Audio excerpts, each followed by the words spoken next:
yang tidak mengkonsumsi gas dan tidak mengkonsumsi listrik, tetapi berjalan dengan kaki, mengerem dengan tumit kaki. Hanya perlu menuangkan bensin di kaki, itu sudah cukup untuk berlari sepanjang hari. Makin banyak orang di kendaraan ini, makin cepatnya bergerak. Kendaraan ini bagus dalam segala hal, tapi sedikit lelah untuk kaki. Jam kerjanya setiap hari tergantung pada cuaca.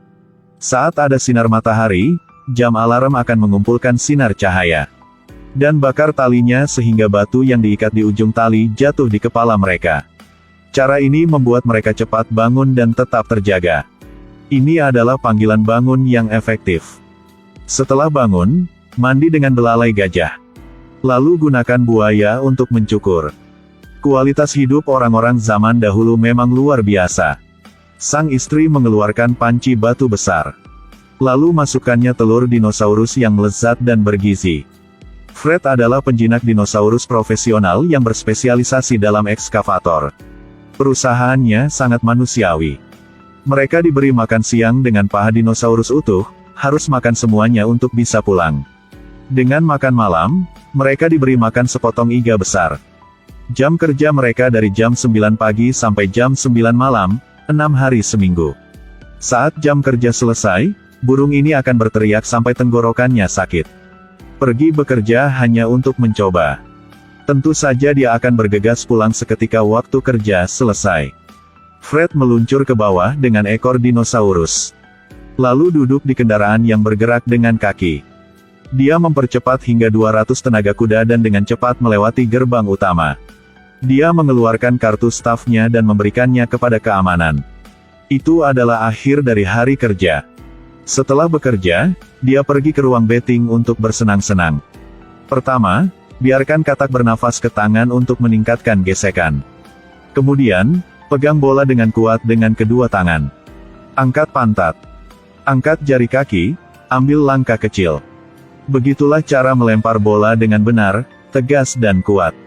Begitu sampai di rumah, istrinya Wilma melaporkan bahwa pipa air tersumbat.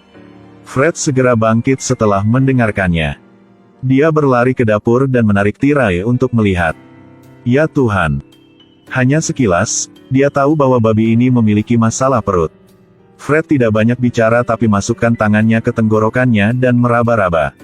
Dia mencari sebentar lalu menemukan rintangannya. Ternyata itu kaki ayam. Setelah itu, dia bahkan memaksanya untuk melepaskan arlojinya yang terjatuh di dalam. Wilma belum berakhir. Dia bertanya di mana uang di rumah sekarang. Melihat istrinya sebutkan uang, Fred harus mengatakan yang sebenarnya. Kakak baiknya, Barry, akan mengadopsi seorang anak, jadi dia meminjamkan uang kepadanya. Ketika Wilma mendengar itu, dia tidak hanya tidak marah, tetapi juga memujinya karena bersifat baik.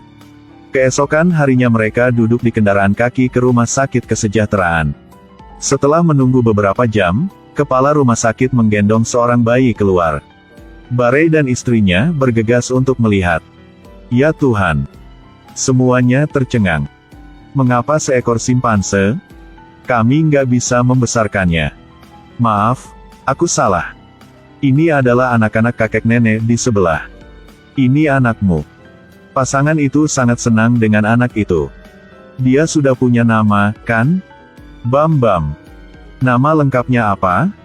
Bam Bam Bam. Nak kecil, datang ke sini, mari kami lihat. Bam Bam. Suatu hari, perusahaan mengadakan kontes promosi jabatan. Bos mengumumkan, siapa yang memenangkan posisi pertama akan dipromosikan menjadi manajer pabrik. Bahkan simpanse pun senang mendengar berita itu. Setelah mendengarkan, paha dinosaurus di tangannya tidak lagi berarti bagi Fred. Dalam benaknya, hanya ada bayangan dirinya yang mendaki ke puncak hidupnya. Apakah Anda tahu apa yang mereka lakukan? Ini adalah ujian orang zaman dahulu.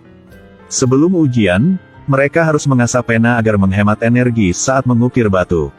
Ketika pengawas mulai membalikkan jam pasir, para kandidat harus segera melihat soal ujian yang terukir di batu. Fred bingung. Dia tidak tahu harus berbuat apa. Dia lihat orang lain yang sibuk memahat jawabannya di batu. Bahkan simpanse pun memahat tanpa henti. Ketika pria di sebelahnya melihat ujiannya, dia bahkan menutupinya dengan tangannya. Dia sangat marah. Pada saat itulah dia tiba-tiba teringat suatu kalimat. 2 kalimat panjang, 2 kalimat pendek, pilih jawaban B. 3 kalimat panjang, 1 kalimat pendek, pilih jawaban D. Panjang dan pendek tidak cocok, pilih jawaban C. Apakah Anda mempelajari metode ini? Ketika waktu ujian hampir berakhir, Fred bekerja sangat keras sehingga dia berkeringat deras. Tapi dia tidak hati-hati membuat lubang di soal ujian. Jadi dia harus segera masukkan sedikit bubuk batu di atasnya dan kemudian merekatkannya. Barry telah menyelesaikan ujian. Pengawas mengumumkan kontes berakhir. Sudahlah, dia tidak lagi peduli metode apapun, yang pahat saja semua jawabannya dulu. Barry bermaksud membantunya memberikan kertas ujian kepada pengawas. Tetapi ketika dia melihat bahwa Fred menulis lebih banyak kata daripadanya, jadi dia menukar ujiannya dengan Fred dan mengembalikannya kepada pengawas. Segera hasilnya tersedia. Fred tahu dia tidak punya kesempatan untuk menang, jadi dia hendak pergi dulu. Tapi plot twistnya cepat datang. Dia naik ke posisi manajer umum dengan peringkat pertama. Dia sangat senang seolah-olah Newton dapat hidup kembali. Senjata kecil telah diubah menjadi meriam besar. Fred memakai pakaian bergaris dan dasi. Sang bos baru menunjukkan kekuatannya.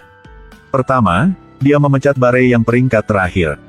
Dia bilang dia orang kelas atas sekarang. Mobil tuanya agak membuatnya lelah kaki, jadi dia harus menggantinya dengan Ferrari tua ini. Setiap kali dia menarik uang, dia menarik sepenuh tas. Siapapun yang melihatnya pasti terkejut. Rumahnya juga secara bertahap dibangun menjadi tinggi. Dia adalah manajer umum. Oleh karena itu, semua peralatan rumah tangga di rumah diganti dengan yang baru. Bahkan belalai gajah yang digunakan untuk mandi juga didekorasi ulang. Mesin pemotong rumput harus sepenuhnya otomatis. Dia bahkan tidak menyimpan babi yang telah bekerja untuk mereka secara gratis selama 30 tahun. Tapi ganti yang baru yang lebih produktif. Sementara itu, Barry sangat menyedihkan. Sangat sulit baginya untuk mencari pekerjaan sebagai penguji kendaraan. Tak disangka, meski dia mengerem hingga memicu api di bagian tumit, mobil tetap tak berhenti. Kehidupan mereka semakin sulit. Setelah sembuh, Barry pergi bekerja sebagai pelayan. Fred tidak sengaja bertemu dengannya lagi dan langsung mengejeknya. Ini membuatnya marah, dia menarik taplak meja dan pergi. Tiba-tiba Barry tidak sengaja melihat berita bahwa semua karyawan di pabrik diberhentikan kerja. Namun, Fred tidak tahu apa-apa. Pada saat ini, bos besar menarik sebuah truk dokumen, yang semuanya merupakan pembatalan kontrak. Dia bahkan tidak melihatnya dan menandatangani semuanya. Barry sangat kecewa padanya.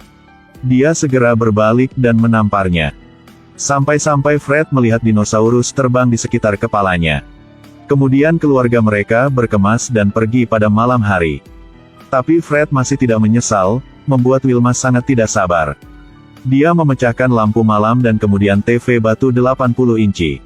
Begitu dia selesai berbicara, dia langsung memecahkannya. Mangkuk, piring, pot, cangkir, dia melemparkannya kemana-mana. Akhirnya, dia menggendong putri serta hewan peliharaannya ke dalam mobil. Aku tidak akan melayanimu lagi. Fred membuka brankas dan menemukan dokumen. Seperti yang diharapkan, dia ditipu oleh bosnya. Mereka memperlakukanku seperti sang bodoh. Bukankah kamu benar-benar sang bodoh? Berita tentang bos yang tidak bermoral yang memecat semua karyawan ke puncak pencarian. Fred menyamar, bersembunyi di kediaman suku Compang Camping di ruang bawah tanah. Tanpa diduga, dia bertemu babi yang baru saja dia usir dari rumah. Kesempatan membalas dendam telah datang. Dia berteriak keras. Penyamaran Fred langsung terbongkar. Semua orang mengikat tali ke pohon. Para pekerja yang menganggur menarik telinganya, berniat untuk menyiksanya. Pada saat itu, Barry lewat. Ada yang mau es krim? Ya. Melihat Fred ditangkap, Barry segera turun dari mobil dan menyebut namanya. Jadi di pohon segera ada tali lain. Ditambah Barry, mereka menjadi pasangan yang akan pergi ke surga. Di tengah momen hidup dan mati itu, kedua saudara perempuan ini naik kendaraan kaki datang. Namun, karena tidak mengerem tepat waktu, mobil itu telah menjatuhkan pohon. Wilma meletakkan burung rekaman di tebing. Burung ini menceritakan rekaman itu dengan sempurna. Sekarang semuanya tahu bahwa mereka salah menyalahkan Fred sehingga mereka membiarkan keduanya pergi. Begitu sampai di rumah, mereka melihat kekacauan di dalam seolah-olah ada pencuri di dalamnya. Karena kebiasaan, Fred berjalan melewati ibu mertuanya dan lepaskan hewan peliharaan dinosaurusnya terlebih dahulu. Lalu berjalan melewatinya lagi dan menemukan gambar yang ditinggalkan bosnya. Bahwa jika dia ingin menyelamatkan kedua anaknya, dia harus menukar burung rekaman itu. Keesokan harinya, mereka tiba seperti yang dijanjikan. Tetapi tanpa diduga, setelah mendapatkan burung itu, sang bos melanggar janjinya dan segera mengaktifkan jebakannya. Roda-roda mulai berputar. Kapak-kapak besar mulai menebang batu-batu besar. Melihat anak-anak mereka dibawa perlahan menuju ke sana, kedua pria itu bergegas mematikan jebakan. Tapi apapun yang mereka lakukan, jebakannya tidak berhenti. Terlalu berusaha. Jadi, dua anak ini semakin dekat dengan bahaya. Barey terletak tepat di ketapel. Namun mereka tidak bisa mengendalikan kekuatannya. Sehingga dia harus menggerogoti batu yang berlawanan. Kemudian dia mengerem dengan wajahnya. Akhirnya dia sampai ke tempat anak-anaknya. Tepat ketika dia hendak arogan sejenak. Aduh. Pada saat yang sama, sang bos mengambil burung melarikan diri, tetapi digigit olehnya. Sehingga burung itu terbang di depan dan sang bos mengejar di belakang. Mengapa rasanya sulit terbang bahkan jika ditambah lebih banyak sayap? Untungnya, Fred akhirnya memperbaiki semua parameter katapel. Baru inilah dia berhasil hancurkan jebakan, selamatkan anak-anaknya dan Barey. Karena katapel rusak, sejumlah besar tanah dan batu tumpah, yang jatuh pada sang bos yang tidak sempat lari. Dengan demikian, sebuah patung lahir. Kepala perusahaan sangat puas dengan kreasi ini. Dia sangat senang sehingga dia mempromosikan Fred menjadi CEO. Dia sangat senang sehingga dia lupa tentang hukum Newton. Tapi dia tenang lagi dan menolak niat baiknya. Dia bilang dia tidak lagi tertarik pada uang. Sekarang, dia hanya ingin menjalani kehidupan yang indah bersama istri dan anak-anaknya serta istri dan anak saudara-saudaranya. Aduh bukan, hanya dengan saudara-saudara yang baiknya. Ini adalah film adaptasi dari film animasi dengan judul yang sama. Film lucu yang membuat penonton tertawa tanpa henti. Tingkah laku berbagai hewan juga terlihat jelas dalam film ini. Misalnya, menggunakan belalai gajah sebagai pancuran. Gunakan babi hutan sebagai mesin pengolah sampah. Gunakan burung beo sebagai perekam. Gunakan dinosaurus sebagai pesawat terbang. Jika Anda suka, Anda dapat menemukan film aslinya untuk ditonton ya.